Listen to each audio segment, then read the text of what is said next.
Salut les amis, c'est Kai. On m'a fait remarquer que je n'étais pas intervenu sur tous les animés sortis, ou en tout cas ceux qui, pour certains, sortaient du lot. Alors bien évidemment, j'ai pas la prétention de tout regarder, et j'ai aussi une vie, donc je vais pas non plus tout regarder. Par contre, je vais faire un petit topo sur les petites séries qu'on m'a légèrement évoquées pour donner un premier avis pour le moment. La première série, ça va être The Beach and the Witch. Donc on est sur le même studio qui a fait Kingdom of the Ruin. Alors moi, pour le coup, Kingdom of the Ruin, moi j'ai kiffé la patte graphique et j'ai beaucoup bien aimé l'animé. Donc j'aurais tendance à dire que le studio c'est plutôt un gage de qualité. Maintenant, pour l'histoire en elle-même, en fait, on est dans un monde où des événements surnaturels, entraînent parfois des ravages. On a Ashaf et Guido, qui sont tous deux envoyés par un ordre, qui est celui de l'Écho Noir, et qui ont comme mission, entre guillemets, d'éviter les débordements causés par la sorcellerie. Autant il y a un magicien qui est plutôt sympathique et chevronné, qui accomplit ses tâches avec plaisir, autant on a un Guido qui semble nourrir un dessein personnel avec les sorciers en particulier, et qui effectivement a une certaine vengeance pour moteur. Et effectivement, en fait, c'est une bête. Donc bon, voilà un petit peu sur l'idée où on en est. Alors, graphiquement, moi j'aime beaucoup la patte du studio en question, donc ça passe pas mal. Il faut admettre que le premier épisode est relativement dense. Il y a beaucoup d'informations qui sont communiquées, l'écho noir, les sorcières, pourquoi, comment, comment elles sont prévues. On a une petite scène sympa avec un what the fuck avec un requin géant en ville qui se fait laminer par la sorcière. Après, on a la sorcière qui va voir effectivement une bête sauvage. Pour le coup, pour le moment, je n'ai pas assez de recul. Je pense qu'il y a du potentiel, mais clairement, à mon niveau, j'ai pour l'instant pas accroché, ça m'a pas pris au trip, on va dire. Bon, il n'y a pas beaucoup de séries qui me prennent au trip, mais c'était ni plein d'humour, ni drôle, donc c'était pas aussi fun que certaines séries que j'ai découvertes, comme Glouton et Dragon par exemple, ou Konosuba. C'est pas aussi graphiquement prenant qu'un JJK. Les combats sont quand même de bonne facture. On est sur un niveau bien suffisant. J'attends de voir un petit peu le recul sur ce sujet. Ensuite vient l'animé Aon Exorcist, donc Blue Exorcist Illuminati Saga. Donc, alors moi, là du coup, c'est un manque à ma culture, mais je ne connais pas tout. Je ne connais pas la série, donc c'est peut-être pour ça que ça ne me fait pas m'attacher particulièrement. Mais à l'état actuel des choses, a priori, il aurait eu une victoire contre le roi impur la saison précédente, Rin, et il s'éveille de plus en plus à son côté démoniaque. Et bon, il essaie de devenir de mieux en mieux, meilleur, il essaie d'échapper à son destin. Et il a comme but de surpasser son frère. Pour l'instant, on a des petites scènes. Rien pour l'instant de transcendant non plus, mais là, pas de graphique bien moindre. Donc là, pour le coup, Blue Exorcist, vraiment, je pense que je vais carrément zapper. Parce que franchement, pour l'instant, j'accroche, mais vraiment pas, vraiment pas. Autant il y a du potentiel sur Beast and Witch, autant là-dessus, pas trop. On a également Metallic Rouge, mais ça, effectivement, c'est aussi parce que c'est pas mon cœur de fan. Je suis un peu plutôt shonen ou seinen, mais effectivement, on a également Metallic Rouge, où effectivement, on est un monde qui a pris beaucoup d'impact, ou en tout cas, qui a bien pris de modèle sur un peu Blade Runner, un peu Trigun Stampede. Donc, on est sur quelque chose d'effectivement un monde un peu méca, un peu, je ne peux pas dire apocalyptique, mais un peu sombre. On a un ton un peu sombre. On va découvrir là, effectivement, Rouge et Naomi qui ont pour but d'éliminer effectivement les 7 immortels qui ont effectivement a priori une mauvaise influence sur le monde pour le moment. Donc les humains et les androïdes cohabitent.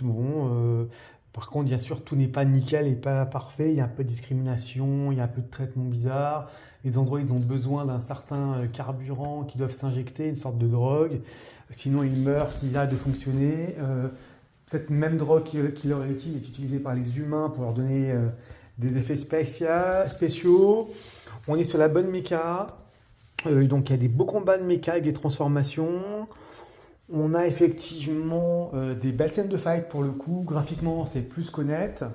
Là, pour le coup, par contre, on est complètement. Il y a l'univers qui n'est pas posé. C'est-à-dire qu'on arrive sur un univers, c'est comme ça, c'est pas autrement. Il y a très peu d'explications.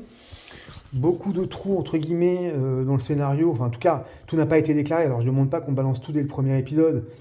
Mais c'est vrai que, bon, pour l'instant, ça se suit. Le premier épisode, il y avait une bonne fight contre un immortel.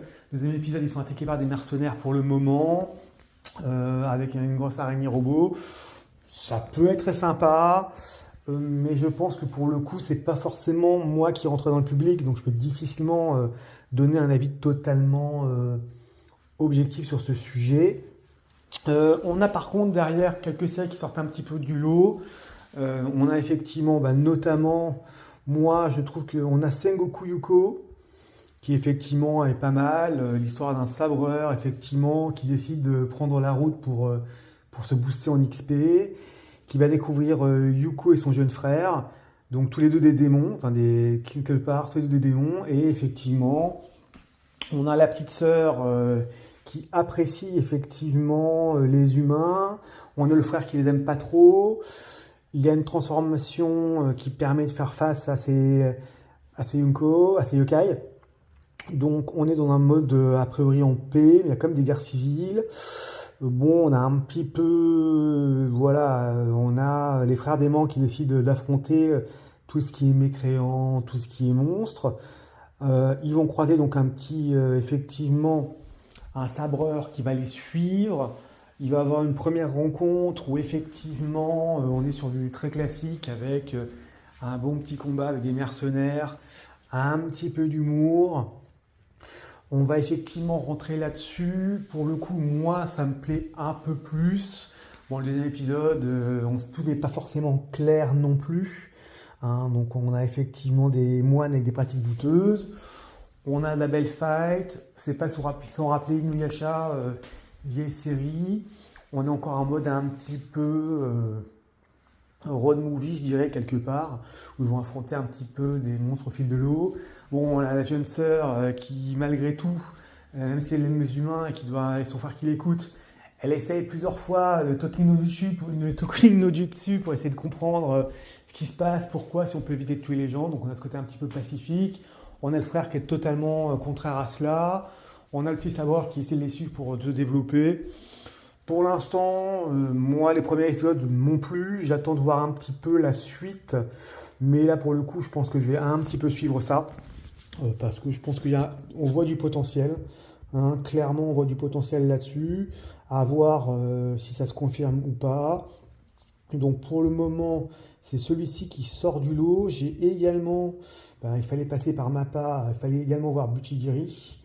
Donc, vu également, hein, où on a un personnage, effectivement, Arajin, qui retrouve un de ses camarades de classe dans un lycée où c'est la fight, où il y a les Kei qui font la loi. On a un petit peu de magie derrière, parce qu'il va croiser son pote d'enfance. C'est un peu les Kei de la classe, et avec un mec qui doit gérer la baston. On est un peu dans un modèle comme Enfer et Paradis, par exemple, pour ceux à qui ça peut parler. On a un monde magique où effectivement on a un génie qui apparaît, qui peut donner effectivement, qui peut faire des vœux pour le héros. Le héros qui nous fait marrer en disant son premier vœu, c'est qu'il voudrait dépuceler. Bon, il y a un côté un peu humour, décalé dans un bahut où il n'y a que des mecs qui vont le martyriser. Il y a une nana mignonne. Ça peut être marrant, graphiquement bien sûr c'est beau. Donc on a une veine de God of High School, on a un petit peu effectivement Yu Hakusho, hein, quelque part. On a un semblant de magie dans l'univers, c'est coloré, c'est frais. Ça m'a l'air potentiellement intéressant à confirmer. Donc voilà un petit peu mon topo que je pouvais faire sur ces petits animés. Et puis écoutez, voilà, j'espère que mes vidéos vous feront plaisir parce que je vois qu'il y a beaucoup de monde qui lit mes vidéos, qui les voit, mais qui ne s'abonne pas. Donc il ne faut pas hésiter, hein, ça n'engage à rien, il n'y a pas un sou, hein, c'est à payer, hein, c'est juste pour le fun, pour suivre un peu faire vivre la chaîne. Donc si vous aimez, vous l'encouragez, n'hésitez pas un like, un pouce bleu, on partage, un petit commentaire, ça fait toujours plaisir. Puis voilà un petit peu mon topo pour ces séries. Bien évidemment, hein, je passe volontairement sur les saisons 2 d'animé, où effectivement, bah, ça, bien évidemment, hein, il ne faut pas rater Mashle saison 2, bien évidemment, entre autres choses. Donc ne ratez pas ça. Et après, il y a les suites qui suivent leur cours. Donc voilà un petit peu le topo que je pouvais vous faire sur tout ça. Donc je ne sais pas si vous avez vu, vous allez les voir ou pas. Selon votre choix, un petit peu de mode de shonen ou de manga qui vous intéresse. On a un peu de dark fantasy, on a un peu de métallique, monde dystopique, un peu mécanique. On a un petit peu de fight, on a un peu du college life avec de la magie et de la baston.